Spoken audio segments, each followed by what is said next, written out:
Hello mga ka-Gigi!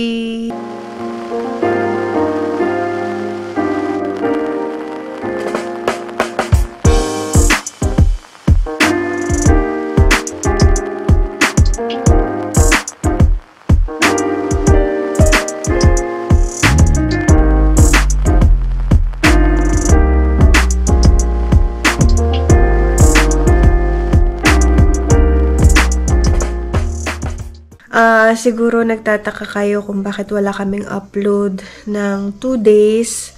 2 days na kami walang upload sa YouTube namin kasi yun nga, sa kasamaang palad, nagkasakit kami. Actually, may sakit pa kami hanggang ngayon.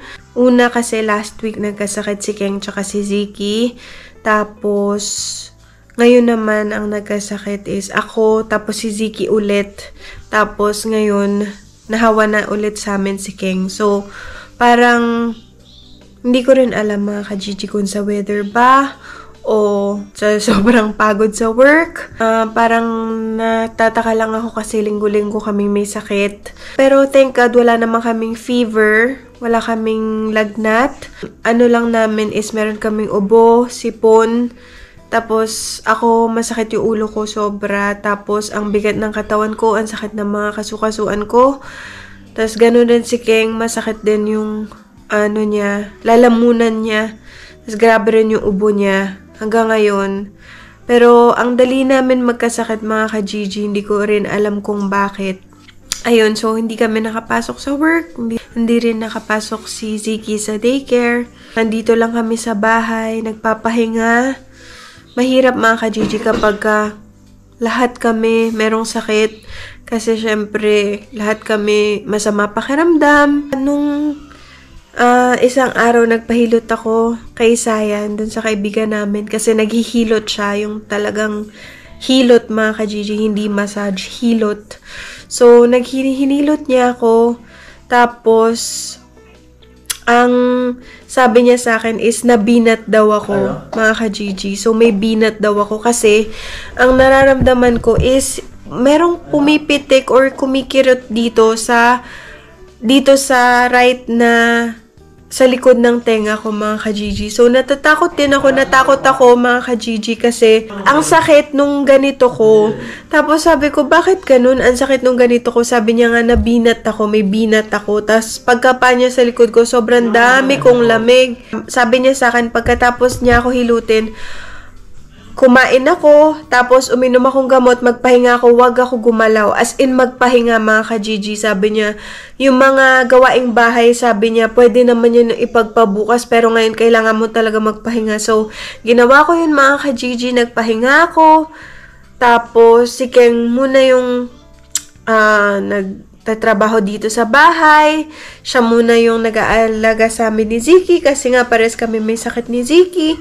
Ganun mga ka-Gigi, hindi ko rin alam kung bakit kami nagkakaganito, pero nagpa-pray na lang ako, tapos alam nyo na wala rin ako ng boses, hindi ako makapag-vlog kasi ang sama ng pakiramdam ko. Ziki, wala siyang boses ngayon, pao siya dahil sa ubo.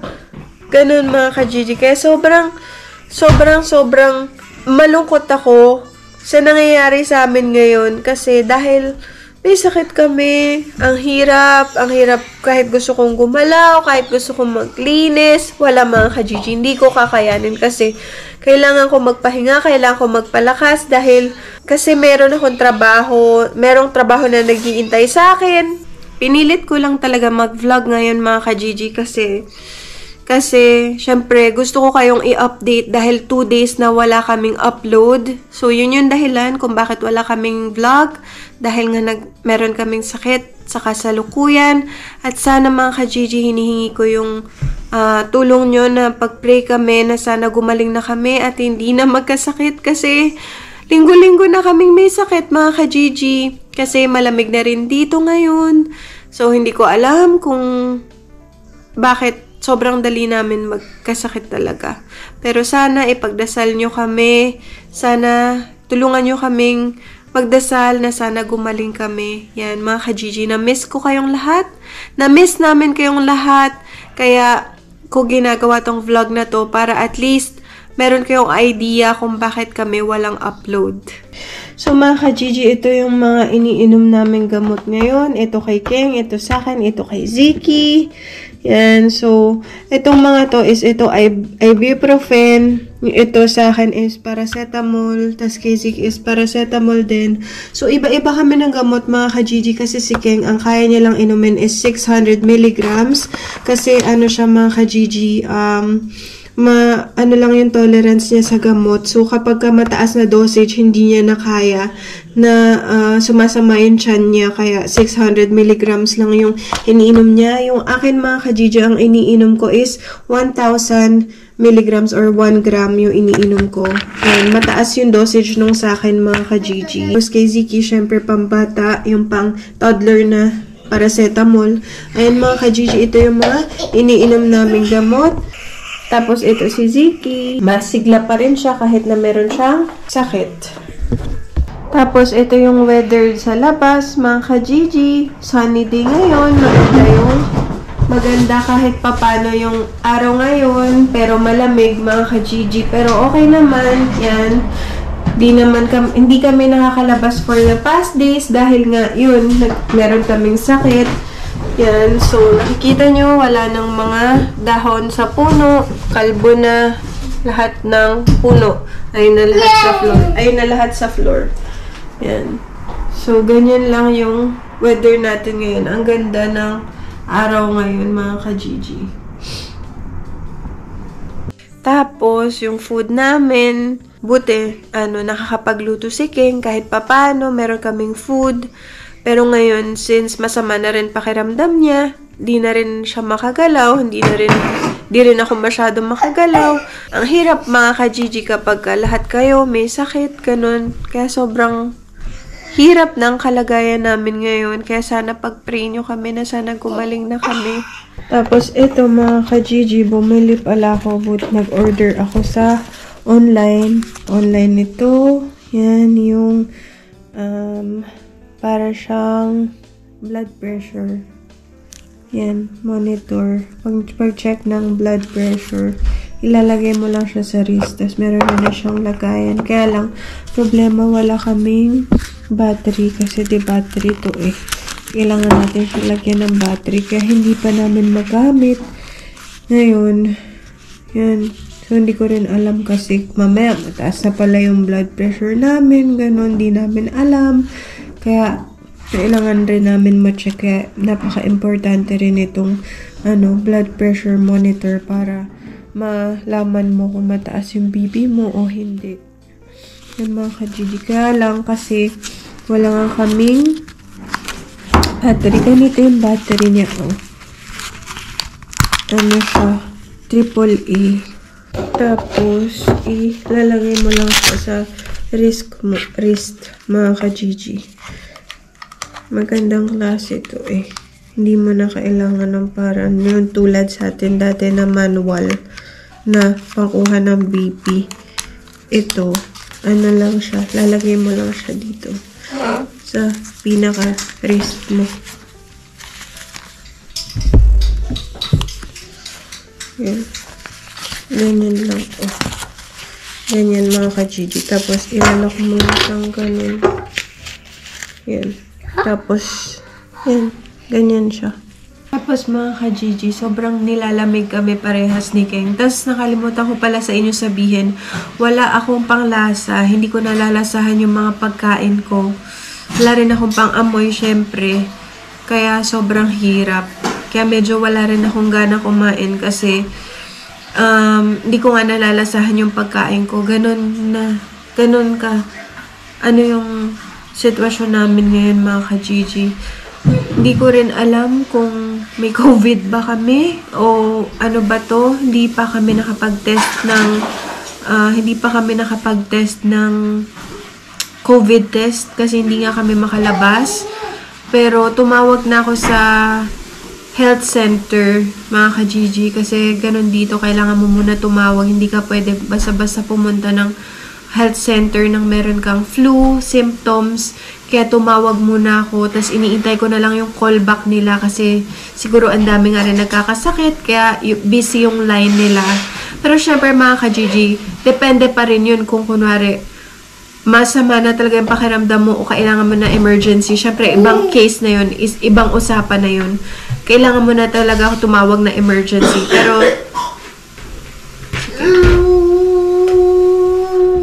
Pero since yun nga, na kailangan mo na namin intayin yung tawag nung health center. So, kanina ko pa rin iniintay yung tawag mga ka-Gigi. Kaya, yun.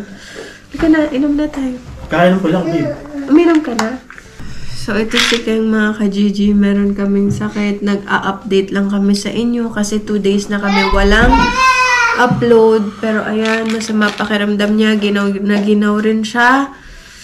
Nakahiga lang kami sa sofa namin, nanonood ng TV, ganun. Nagpapahinga kami mga ka-Gigi. Kaya sobrang ang hirap kasi pares kami may sakit. Hindi namin alam kung sino yung walang mag-aasikaso sa amin kundi sarili namin. So, uminom na pala si Keng nito. Ito yun sa kanya. Sabi ko sa inyo, 600 milligrams lang yung iniinom niya kasi yun lang yung kaya nung nung sistema niya. Kasi kapag uminom siya ng mas mataas na dosage, sumasama yung tiyan niya, nag-aano siya mga ka-Gigi, nag-LBM. So, ako, ang iniinom ko, mas mataas na dosage mga ka-Gigi.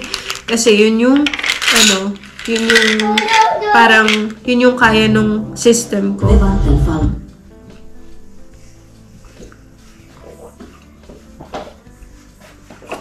Iniinom namin ito 3 times a day, every 8 hours lang.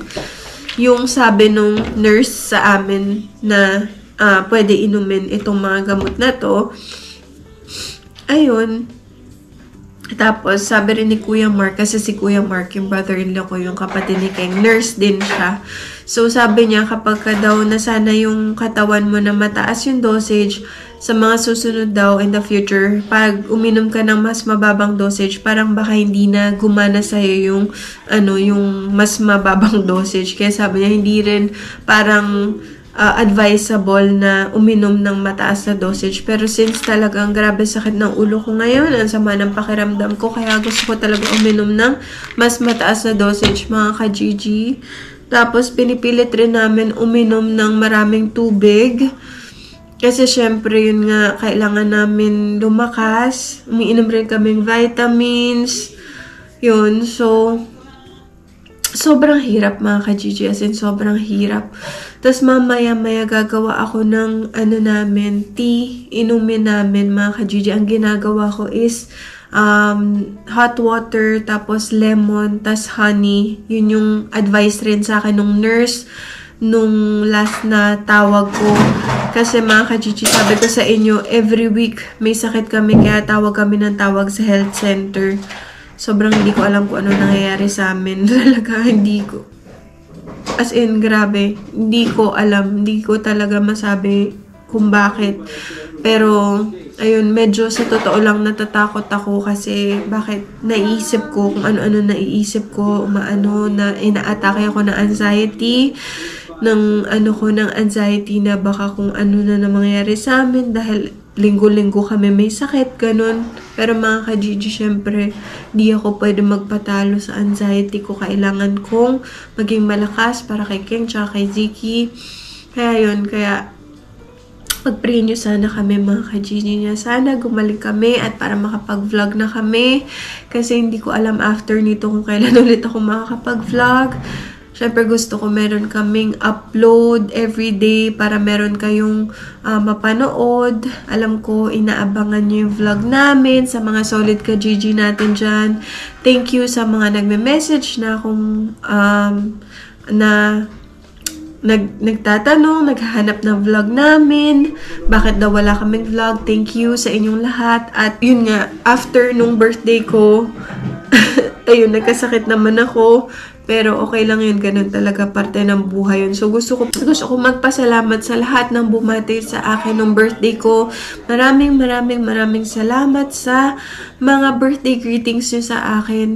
Nababasa ko yun isa-isa pero hindi ko lang talaga ma-replyan isa-isa. Pasensya na kayo mga ka-Gigi. Busy talaga sa work. ang dami kong work itong mga nakaraang araw at yun nga, at nagkasakit pa kami. So, kaya talagang hindi ko na kayo ma-replyan. Pero, thank you. Maraming salamat mula sa aking puso, mga ka-Gigi. Maraming salamat sa inyong lahat.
Because we are a family of 3 and we're all sick.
So, yan mga ka-Gigi.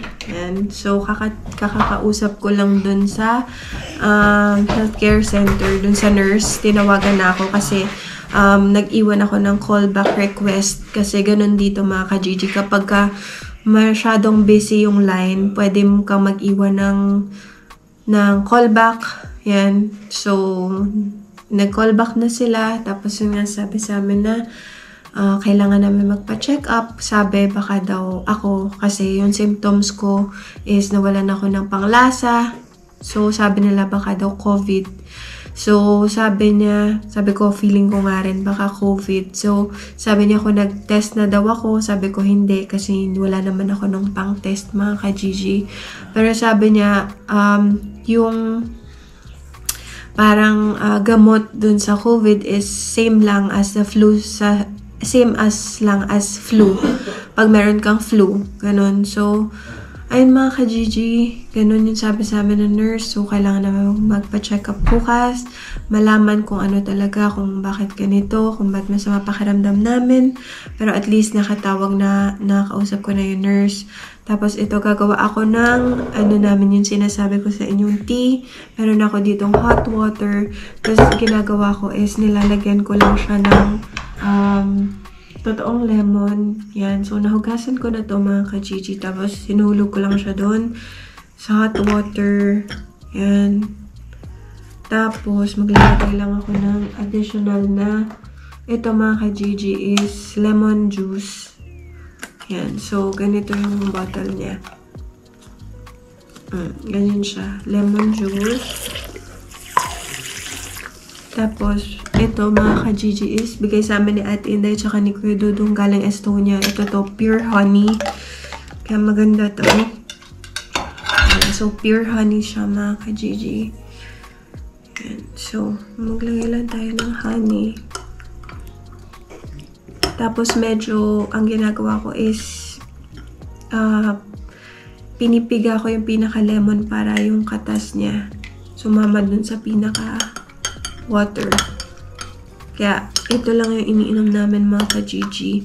So, kung meron kayong ma-advise sa amin na yung parang mabisang gamot sa flu, comment in the comment section mga ka-Gigi. Kakailangan namin yan. Kakailanganin namin ng mga advice nyo kung ano yung mga magandang gawin pagka merong ganitong sakit. Ayan, so mag-comment lang kayo sa baba mga ka-Gigi. Pasensya na kayo, talagang masama yung pakiramdam ko. Hindi rin ako masyado makapagsalita ng malakas kasi medyo yung boses ko is kakabalik lang kasi napaos rin ako ng ilang araw.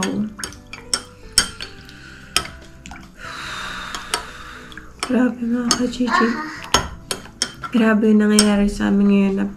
Parang pagsubok to sa amin kasi nagkasakit na naman kami as a whole family. Kaya sobrang na lulungkot ako. Ayoko nang ganito. Sana gumaling na kami.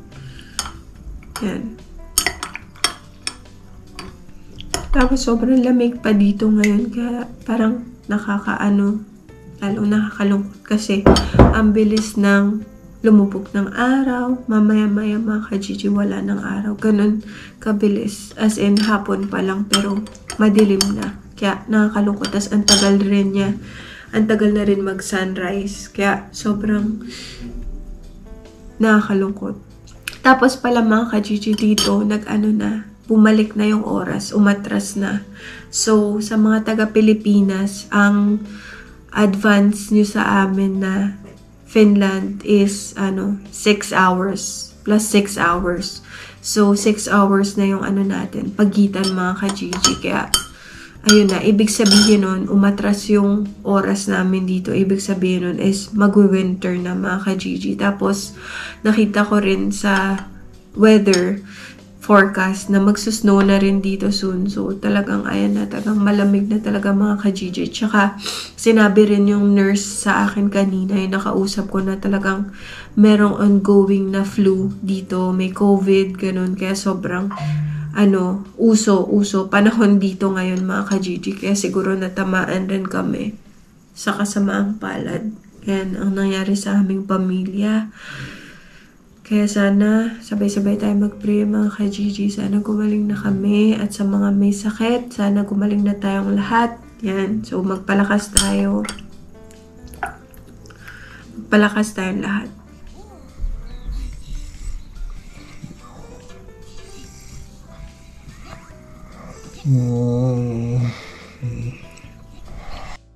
Uy! Ba't ka ganun? Kumano? Sumano pa karamdam ko, babe? Bakit hindi ka mag-umot? Ano nagawa? Kasi tigong mga ka-Gigi, masama pa karamdam. Sisiki din. Yan, nasakit kami. So, ito na yung tea, mga ka-Gigi. Ito na yung tea namin. A few moments later.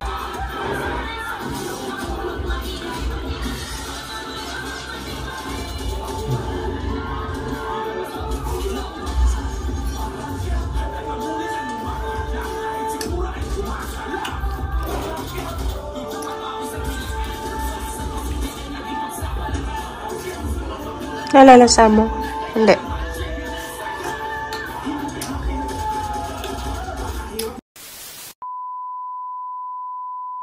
Pa-deliver ako ng So mga ka-Gigi, ito nagpa-deliver kami ng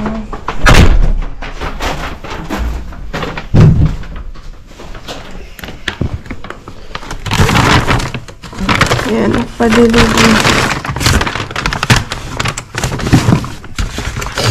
So mga ka-Gigi, nagpa-deliver kami ng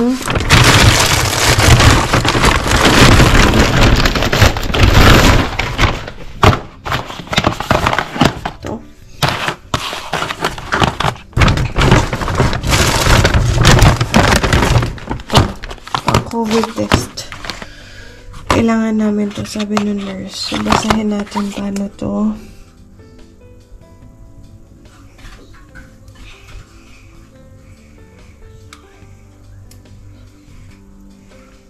Yan. So, tingnan natin mga ka-Gigi.